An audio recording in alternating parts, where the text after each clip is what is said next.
dan bukit bukau, tumbuh-tumbuhan, dan kemuncaknya Allah Ta'ala menciptakan binatang-binatang ataupun haiwan. Diciptakan mereka daripada unsur bumi, iaitu tanah. Semua ini diciptakan daripada tanah. Dan tanah ini memiliki sifat-sifat yang tidak sama dengan sifat cahaya. Bahkan sifat tanah adalah sifat yang buruk, yang dinamakan nafsu. Nafsu ini memiliki sifat-sifat gelonjok, tidak menghiraukan kemuliaan dan maruah. Maka kita tengok bagaimana binatang-binatang hidup, dia tak hidup sebagaimana malaikat. Walaupun mereka juga beribadah pada Allah, tetapi sifat mereka agak buruk digambarkan. Kita tengok lembu, kambing. Lembu ni bila dia tengok rumput tu apa semua, dia tak paling kiri kanan, dia tak akan tanyalah, ini rumput tuan aku ke rumput siapa, dia tak tanya. Dia tengok betina depan dia, dia tak tanya ini sepupu siapa, anak siapa. Kira betina yang dia nak tu kira isteri dia tu. Ini siapa? Lembu, haiwan yang memiliki sifat nafsu yang tidak dimiliki oleh malaikat Allah. Jadi kita perhatikan bagaimana Al-Quranul Karim menyebut bagaimana malaikat berbeza dengan haiwan. Dan begitulah kehendak Allah dalam penciptaan. Sehinggalah pada satu masa Allah Ta'ala memanggil malaikat. Allah Ta'ala memanggil malaikat. Dia sebut pada malaikat, wa idh qala rabbuka lil malaikati inni ja'ilun fil ardi khalifah. Dan ingatlah ketika mana Tuhan engkau berkata kepada malaikat, wahai malaikat, aku akan ciptakan selepas ini satu makhluk yang berbeza daripada makhluk yang telah aku ciptakan di hadapan kamu. Dia adalah makhluk yang unik, yang tak sama. Dan aku akan pikulkan ke atas makhluk ini dengan tanggungjawab yang tak pernah dipikul oleh makhluk-makhluk sebelum ini, yaitu sebagai khalifah yang menggantikan Allah di muka bumi untuk menguruskan kehidupan di muka bumi. Ini cerita dia. Lalu malaikat dia tak faham. Malaikat dah tak berapa jelas. Kenapa?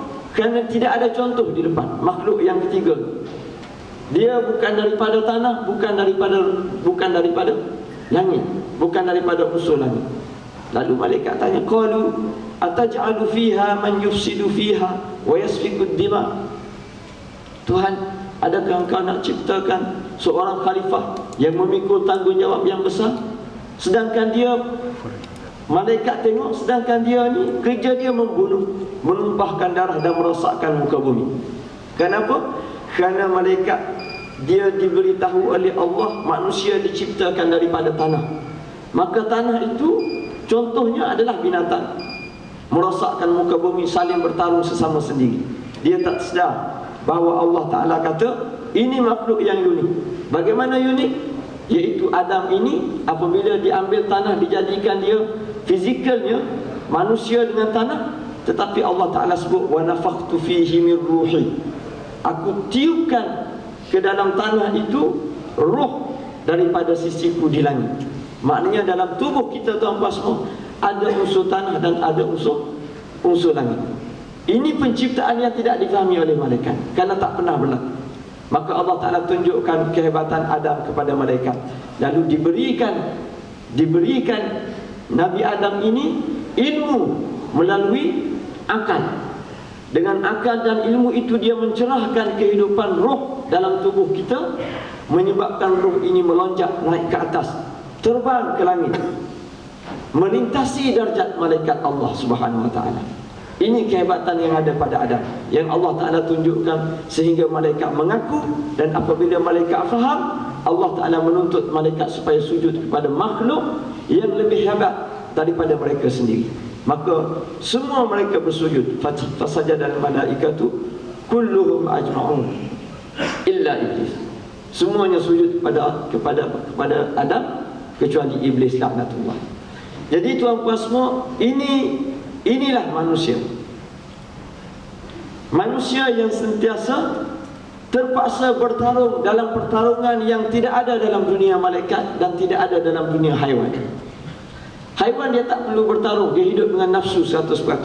Dan malaikat dia tak perlu bertarung kerana dia hidup dengan roh 100%. Sehingga malaikat Jibril dinamakan Ar-Ruhul Amin. Kerana dia adalah ketua roh, ketua cinta roh. Malaikat Allah Ta'ala memasukkan roh dalam tubuh kita. Tiba-tiba roh bertembung dengan nafsu. Nafsu yang